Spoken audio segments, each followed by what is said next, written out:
Coming up on the next episode of Zuzu All Grown Up. Today, we're joined by Dr. Yvonne Kaye, a compassionate interfaith minister, an author, columnist, and grief specialist. She'll discuss how she helps people cope with the loss of loved ones. This deeply moving conversation is one you won't want to miss. Look, Daddy, teacher says every time a bell rings, an angel gets his wings.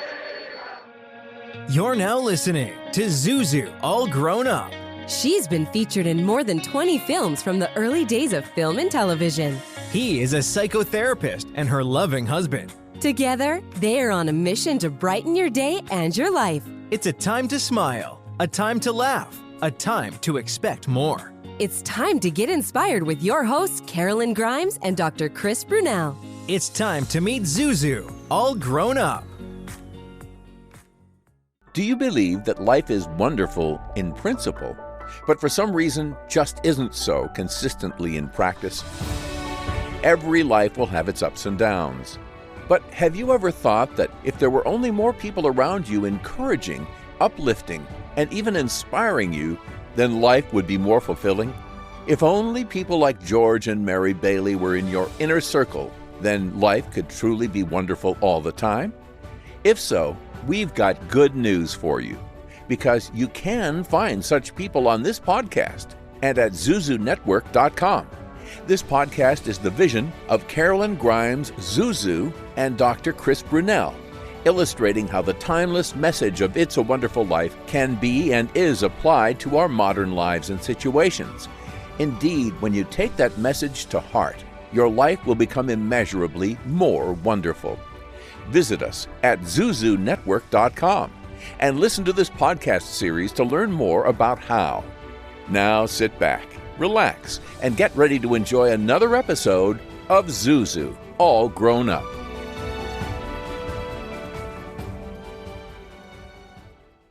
Get ready for miracles. Get ready for Zuzu, All Grown Up.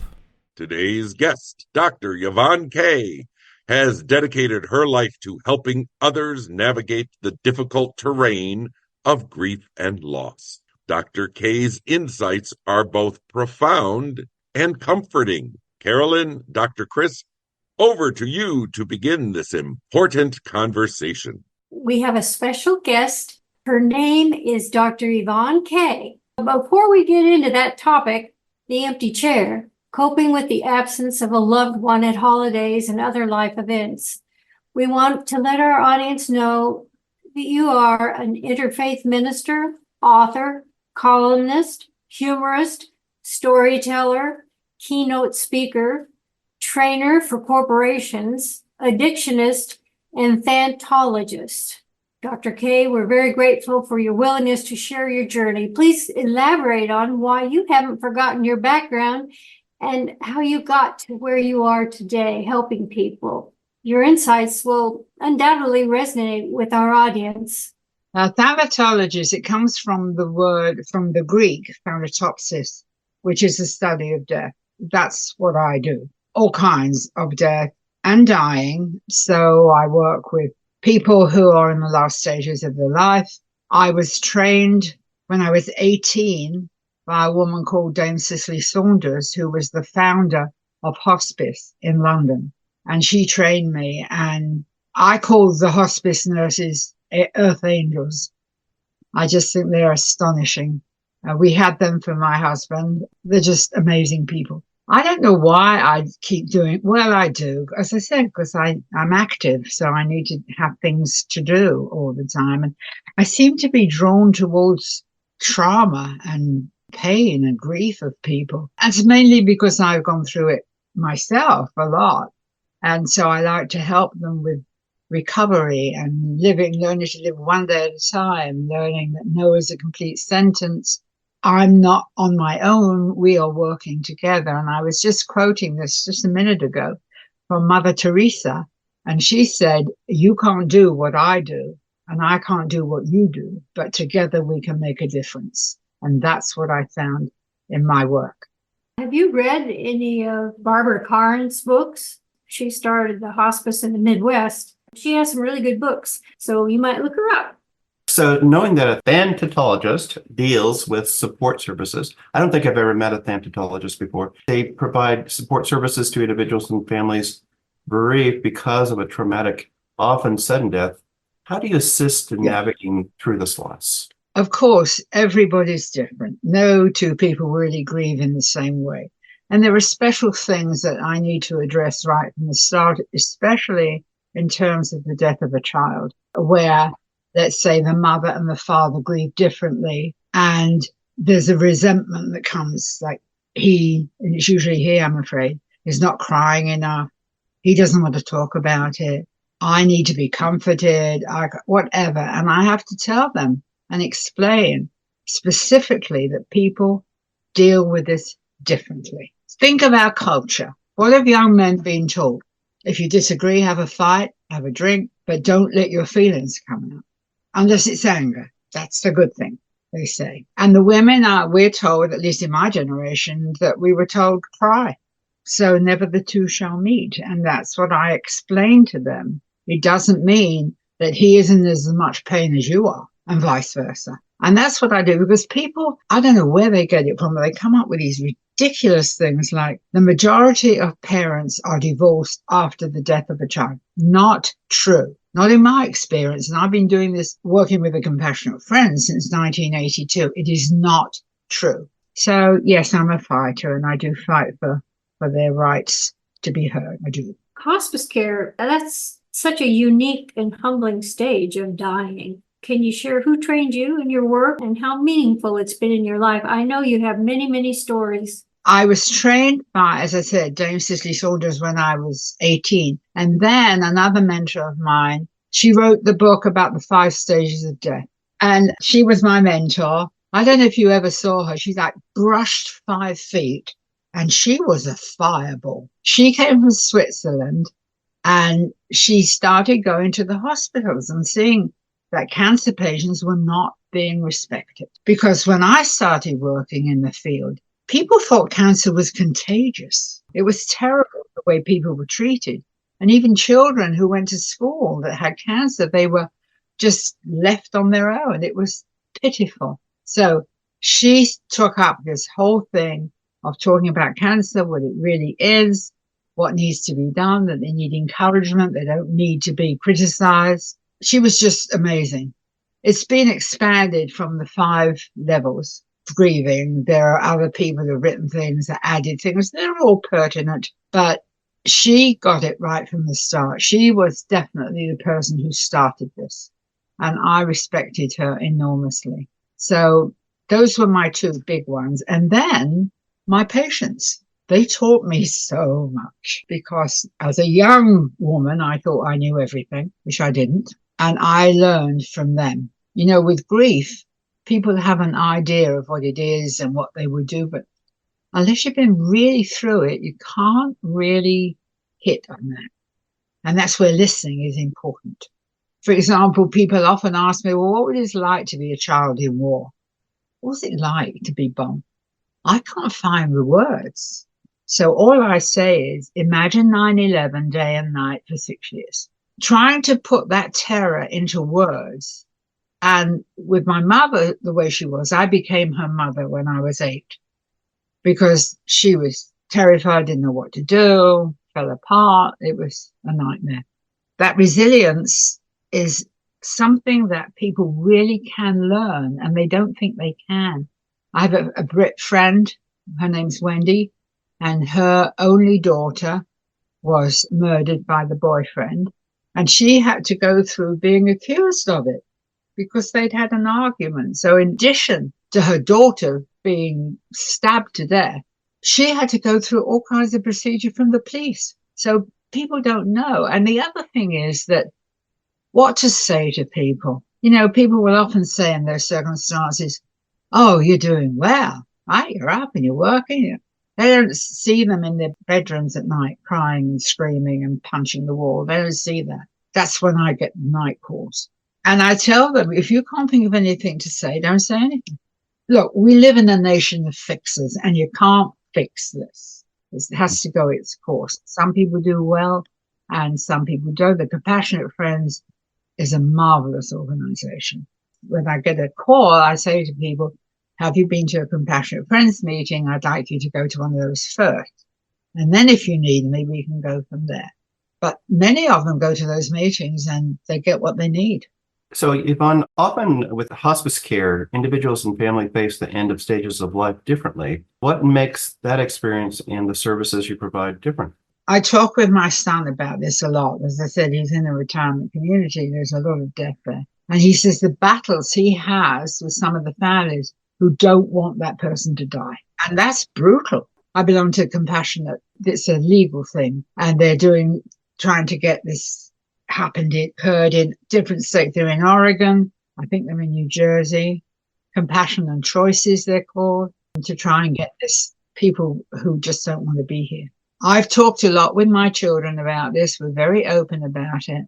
And I have DNR. I have a bracelet. I have it tattooed on my arm. And if I'm in that condition, my quality of life is zil. I don't want to be here. And they're fine. We went through a whole lot of talking about that. They're perfectly okay with that now. That's why I say be honest with your adult children. It's so important. I'd like to share with you an experience that I had myself. The husband before this husband, about 40 years ago, his mother was in the stages of dying. We were all gathered around the bed and her eyes were glazed over. I mean, she was kind of gone already. And every time she would stop breathing or try to escape, her daughter would say, "Oh, Mom, don't leave us. Don't leave us. Don't leave us." I took my husband out in the hall and I said, "You've got to let her go. Your sister's keeping her here." And he said, "Mom, I've got Dad's medal here." They were Catholic, and he took out the medal and put it in her hand and he said, "He's waiting for you." And she went like that.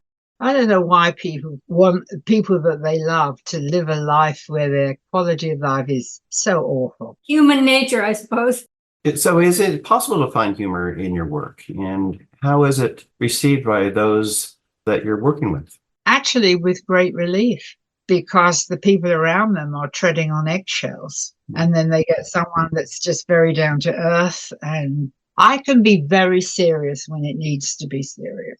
But then something lighthearted, when I say things like, "Tell me about your son. What was he like? What did he do?" Always say their names. When those beautiful children were gunned down, I think it was last year or the year before, I have all their names on my refrigerator and I say them every day. And I always say to people, say their name. I mean, I grieved in my own way. My arm is my husband's memorial arm. And also, when he was in hospice at home one night, he was there for 27 days. All the family were there. And then when they left, the last one left at 10 o'clock. The hospice nurse moved over the bed to the chairs we were sitting in. And she stayed with me all the time. And I was holding his hand. And at 11:10, he stopped breathing, just quietly. And I said to her, "He's not breathing." So she had to do what she had to do because that's the law. And then I said, "Can I get in the bed?"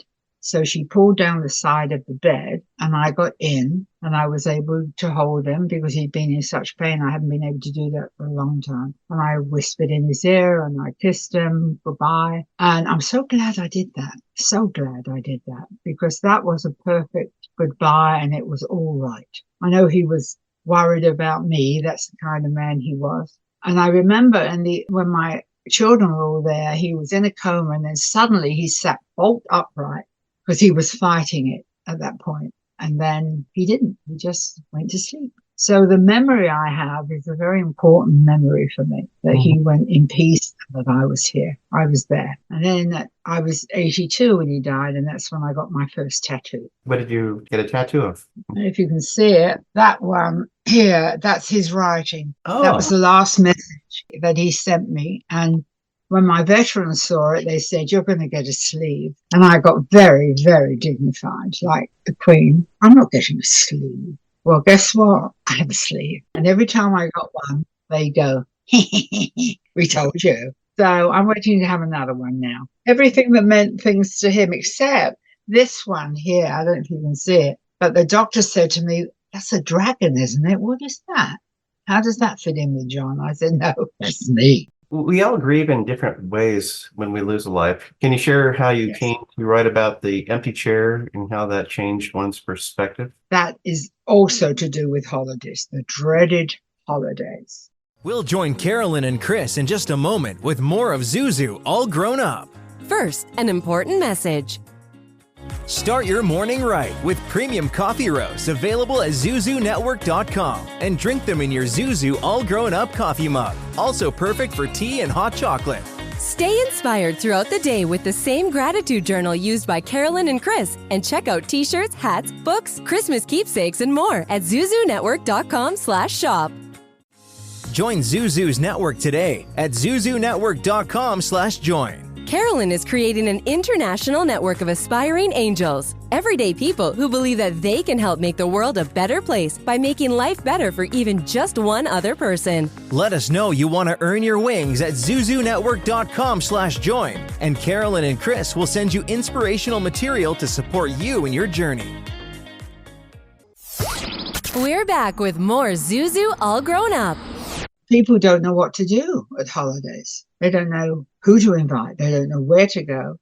And sometimes people don't want to go anywhere. In my opinion, that's their right. If they don't want to go to a family thing, then don't go. But I have to teach them how to do that. They don't understand the pain that you're in and they criticize. That is a challenge that needs to be addressed.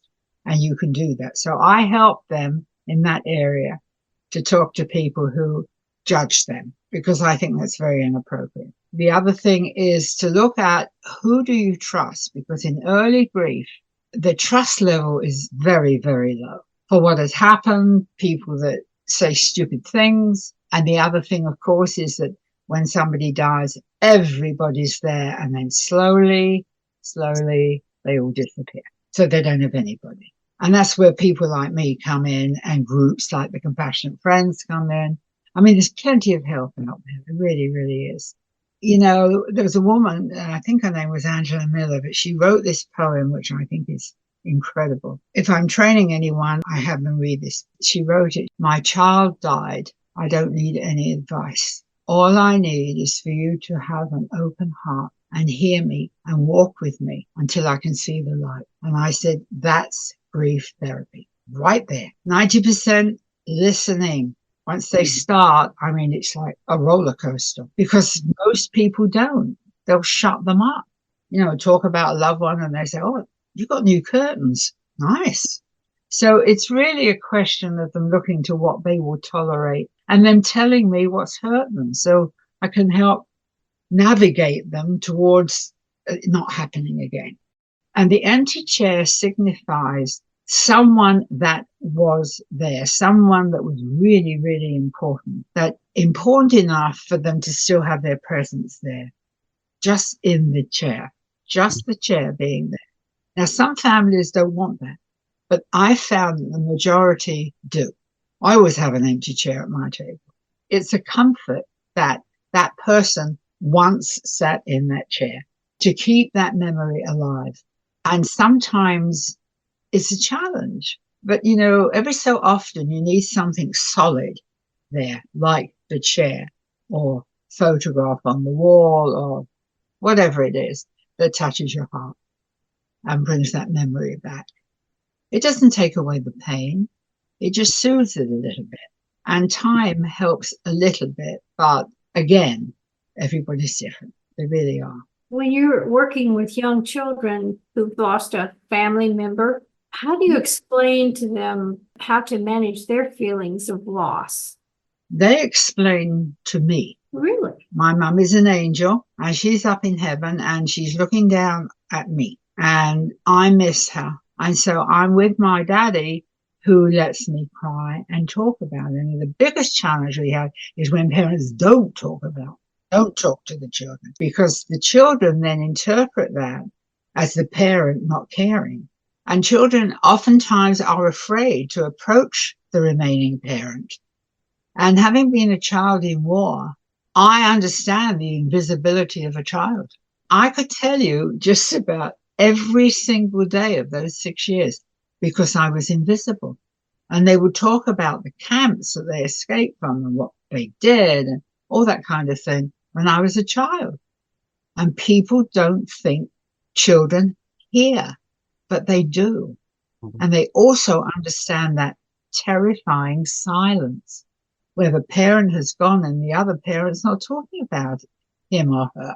And they want to. They really, really want to. And the other thing that's very valuable, especially with teenagers, are the friends they have.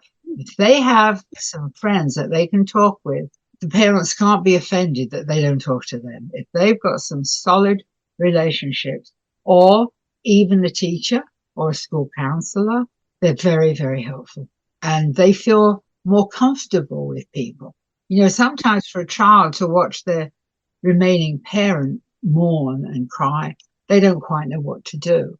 A child that's well balanced, so to speak, will go and hug the parent. Not being their parent, but just being together. They want to be together. So it's a job. It's work, because when I say everybody's different, with children, everybody's different. And I have friends, remarkable friends, who are siblings. One in particular, her name is Lisa, and she says, just give my number out. Don't bother to call, just give my number out. And with a sibling talking to a sibling, it's astonishing. Much better than any therapy could possibly be, because siblings are put in a category where people say, oh, brothers and sisters, remember how they used to fight? Not now. So what are they going to do with their absentee sibling, especially when they suddenly become an only child? So people like Lisa and her husband, who's not a bereaved sibling, when they go to the conferences of Compassionate Friends, they do a whole workshop just for siblings. And when I go, that's the one I sit in, because it's amazing. It's remarkable. And she has helped so many people. And there are siblings groups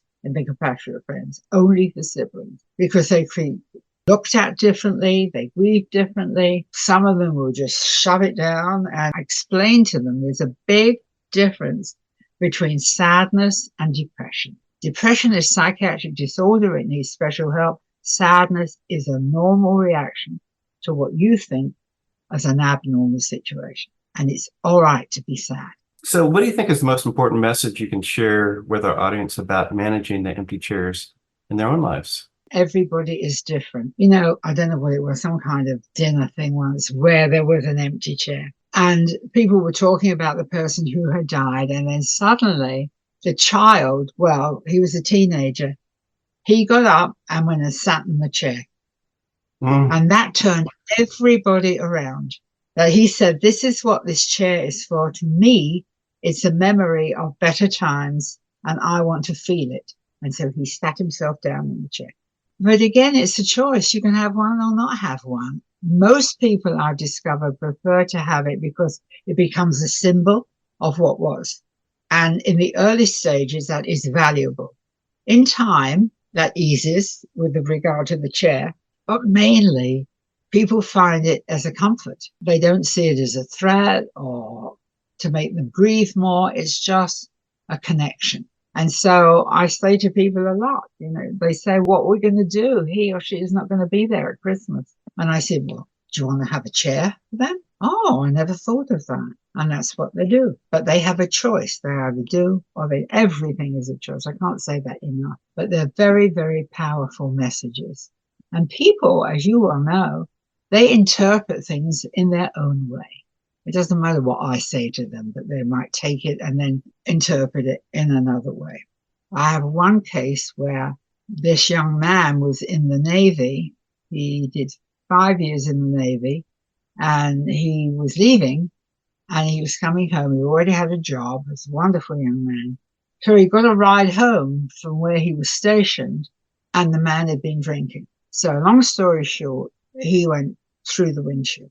And his parents, especially the father, well, they were both devastated, obviously. But the father, he just couldn't work. So I had a big fight on my hands with his company.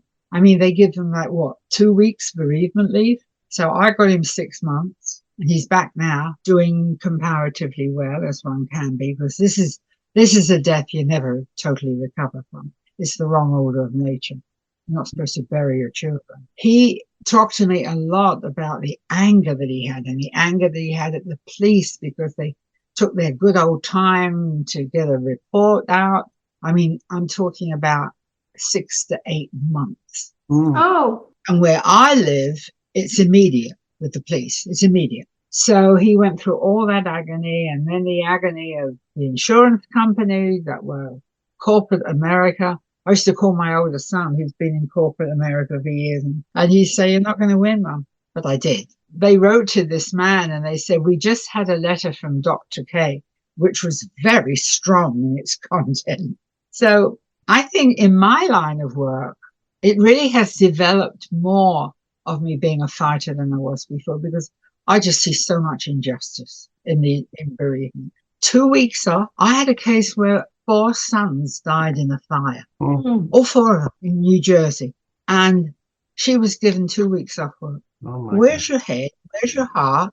Even when I think of her now, and she ended up adopting 4 boys, she and her husband, after that. But in their own time, you cannot push grief. You just can't fix it. So the listening, the compassion is so crucial, and the laughter. Do you have any resources to help someone during loss?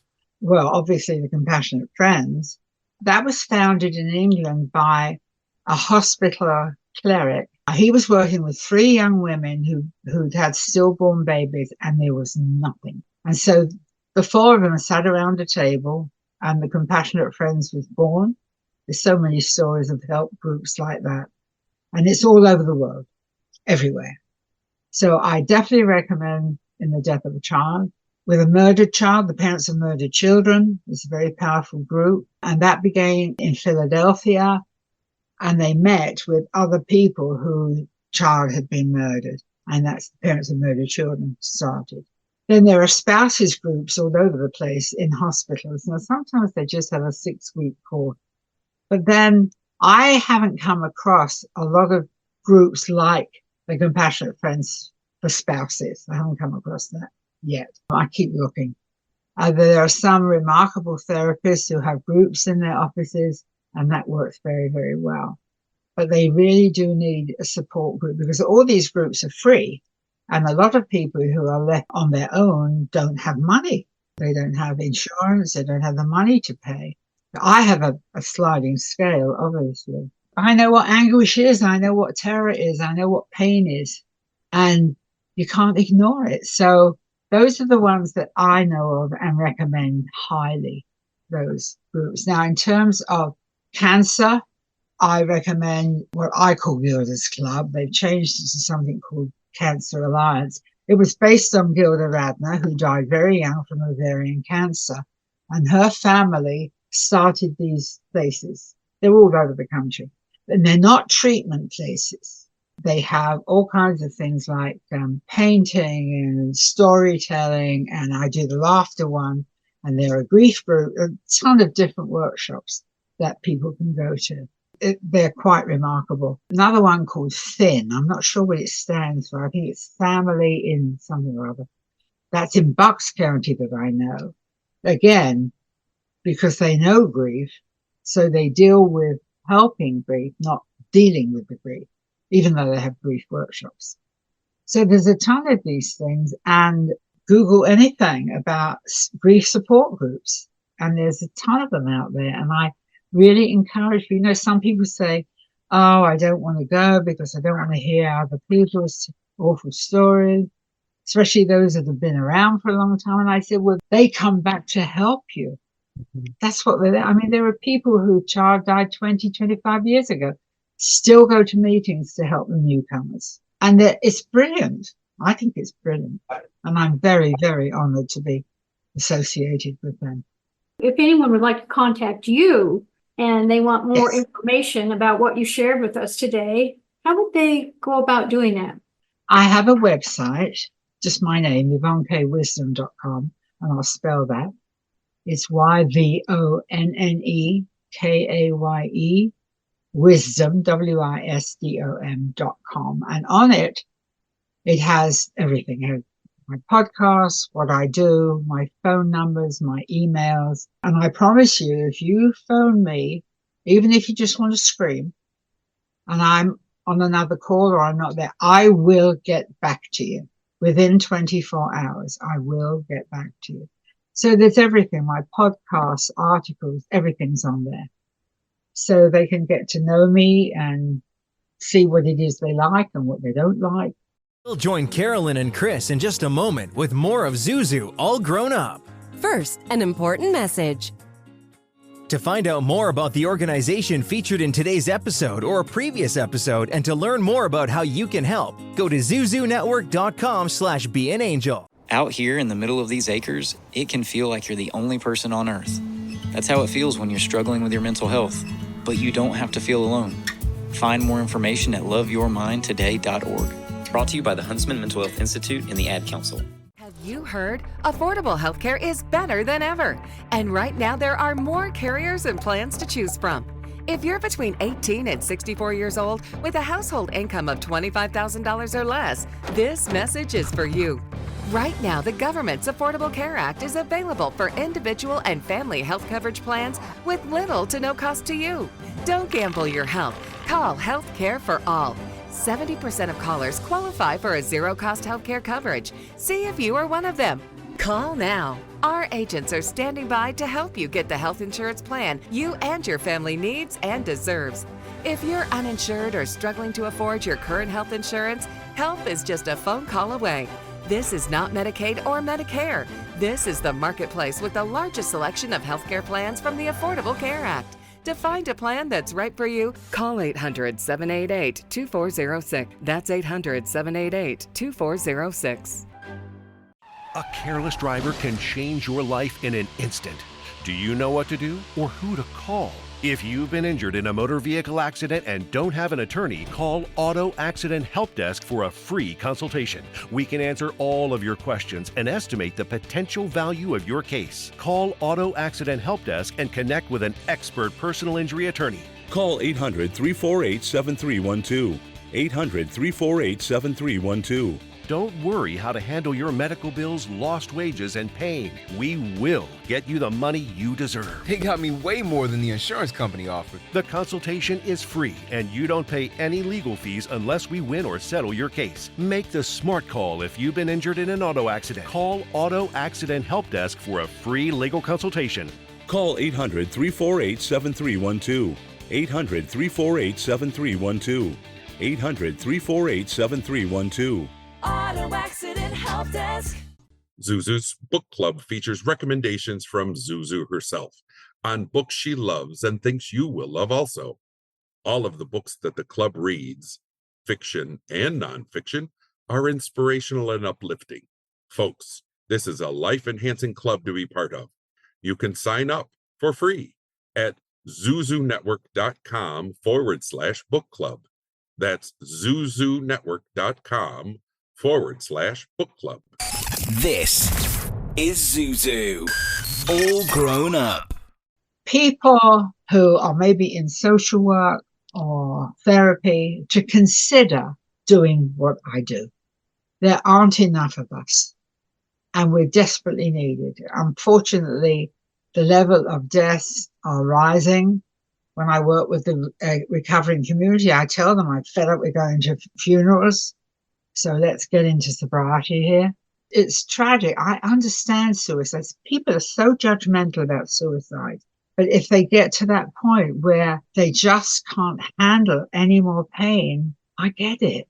That actor, who I really love, who's a comedian. Robin Williams? Yes. Nobody knew he suffered. And that's the thing. The shame around mental illness in this country is appalling. And so people stuff it and they won't talk about it. My son has depression. It took me ages to get it out of him. And then he went to therapy, and thank goodness everything's good with him now. And he helps a ton of other people just by being open and honest on Facebook about what he went through. And that's the kind of thing that's necessary. But you don't have to be a thanatologist. You don't have to study grief. Just take some courses so you understand it. And remember that Angela Miller poem that all they want you to do is listen and walk with them until they see the light. It's really easy. You know, sometimes I get these reports and I just write, there are no words. There are no words for the pain There was one case I talked about Wendy, her only child was killed. And the police interviewed so many people, and they interviewed him and let him go. They didn't see anything. So he showed up as a friend's house of the woman he killed. He killed her friend, he killed her friend's sister, and he killed a 3-year-old because she saw what happened. Some of the cases I've heard, I find it challenging to believe it, that a human being does to another human being what they do. I don't get it. I remember my friend, Dr. Dan Newman, he lives in Cincinnati and he has a similar background to me. We're very, very good friends. He wrote a book called Grief Behind Bars about prisons and what happened with the system when someone's sentenced to death. And it's absolutely brilliant. And I say, when you have courses where you're teaching criminology, that's the book. They're not interested at all. So we also have to face people about, I know the right way, and they don't. Because if there's no compassion and no ability to listen without judgment, they don't know what they're doing. I know that's brutal, but it's true. Grief is a specialty. You know, when anyone's like that and they want to find a therapist, I say, please at least ask them, are you familiar with grief? Like you are with trauma. You know, you would be perfect. Because it's trauma. That's what it is. So that's basically what I recommend, that they go to support groups, and then if they want me, or keep it simple. You have given us a fount of knowledge here today, and I know our listeners are benefiting from it, and I appreciate the fact that I see your heart is in all that you do. Maybe you're an angel on earth. Who knows? I understand what you're saying about my heart, and that's because I'm so grateful. The gratitude is an enormous part of my attitude. The new seminary was where I went into in New York. That was founded by a man, a rabbi actually, who was one of 20 children, and they all perished in the camps, except him. So obviously he had this attitude about anti-Semitism and what happens with racism. So he created a new seminary where people will come from all walks of life, all faiths, all different, and we learn so much from one another. So he's no longer with us, unfortunately, but what a miracle man he was.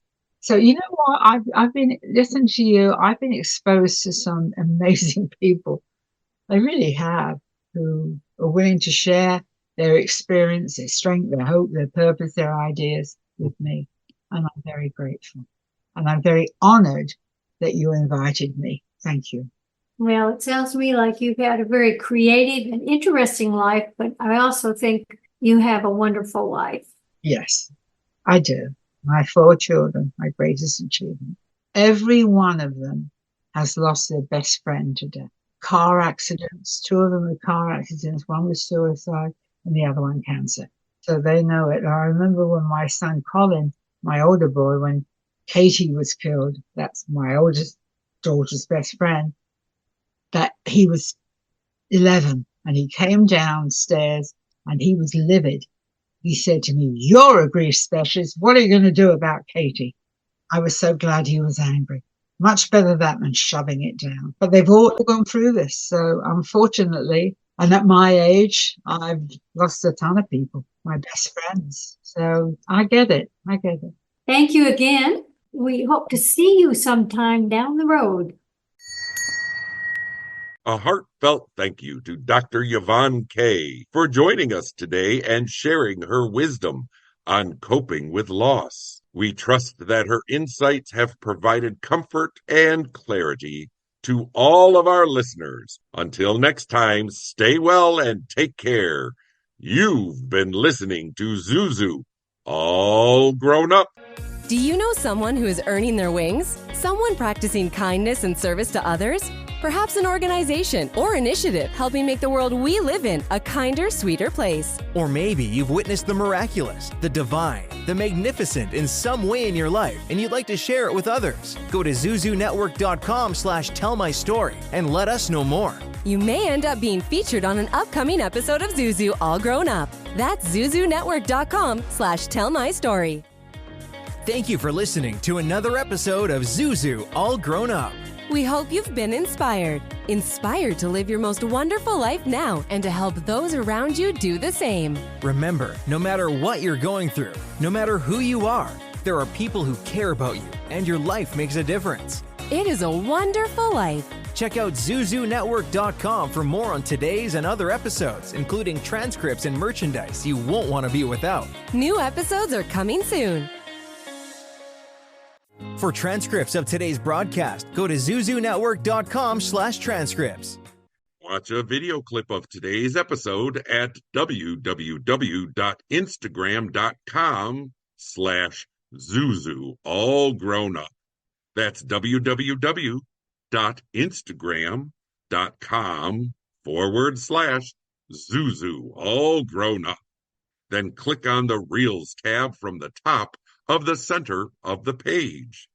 Don't forget to follow us on Instagram at www.instagram.com/Zuzu All Grown Up. That's www.instagram.com/Zuzu All Grown Up. Catch up on past episodes and discover currently premiering and upcoming episodes as well, and get helpful links and exclusive clips from our recordings. That's www.instagram.com/Zuzu All Grown Up. Zuzu All Grown Up with your hosts Karolyn Grimes and Dr. Chris Brunell. Announcer and guide Seth Kennedy. Executive producer Kevin R. Stillmock. Coordinating producer Holly Ann Way. Technical producer Stella Joel. Managing producer Karina Filatova. A Wonderful Land production. In collaboration with Radio Wonderful.